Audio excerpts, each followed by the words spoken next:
Hello, hello, hello.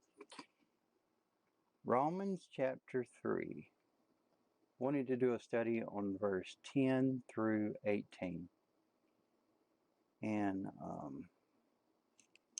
I want to put it into a context to relate to what Paul is talking to or talking about.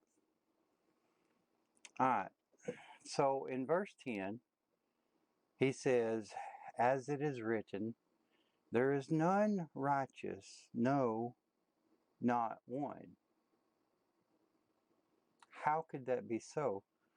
How could that be when we have writings that says Abraham and his faith was counted for righteousness?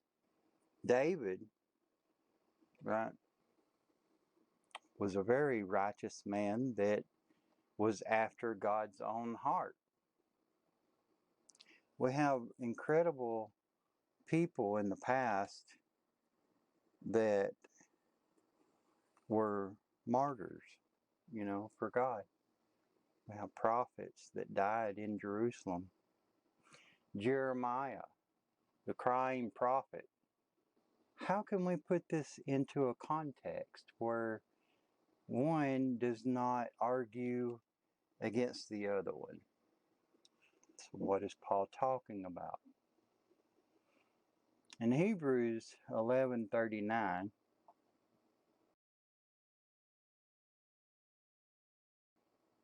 you'll see Hebrews 11 is a faith chapter.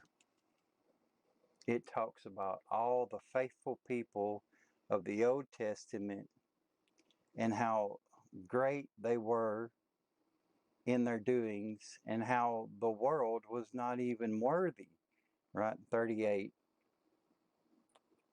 of receiving them. Moses, Abraham, David, some of those that I just spoke about. And those people, they all had a good report, but their report was not that they were perfect. Their report was through faith. They also did not receive the promise. Now, they didn't receive the promise because God had something better for us and them, that we were both made perfect together at the same time, being the cross. So I wanted to point that out, that Paul is not talking about through faith. He is talking about through works in Pacific. But even if we add faith to it, they did not receive it until the cross, until we and they could be joined at the same time.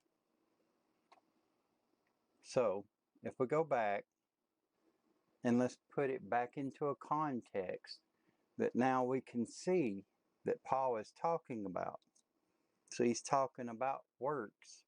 He's been talking about works from chapter 1 to chapter 2, and even at the top here, it's been about works. It's not been about faith. And he's fixing to introduce faith. Now let's read this. All right.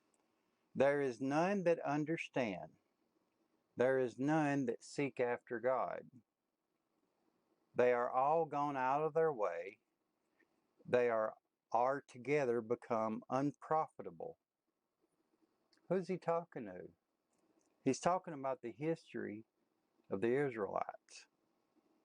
There is none that doeth good, no, not one. He's also talking about the history of the Gentiles before the cross.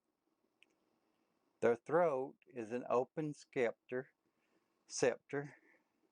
and their tongue they have used deceit. So he's describing people.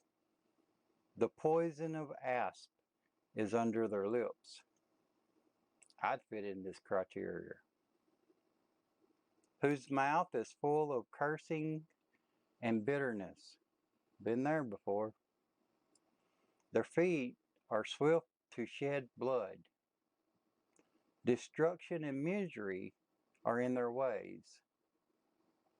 And the way of peace have they not known. There is no fear of God before their eyes. That's pretty rough. Who is he describing? Worldly people. People that do not possess the Holy Spirit. These are the things they do. They've been given over to sin.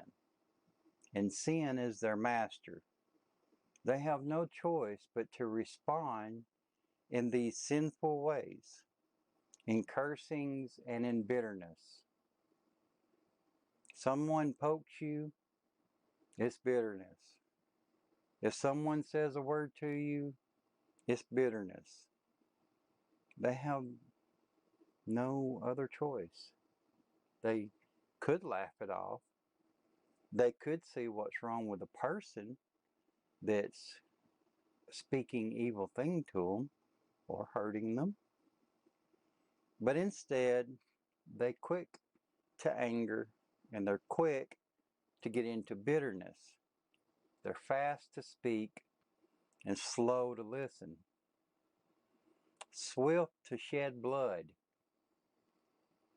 See, Paul is describing those that live by the flesh and know there is not one that lives by the flesh that knows God.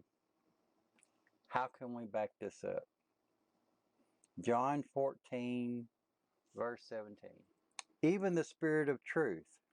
What makes you different? What changed your life? It was that Spirit of truth, whom the world cannot receive. What is Paul describing?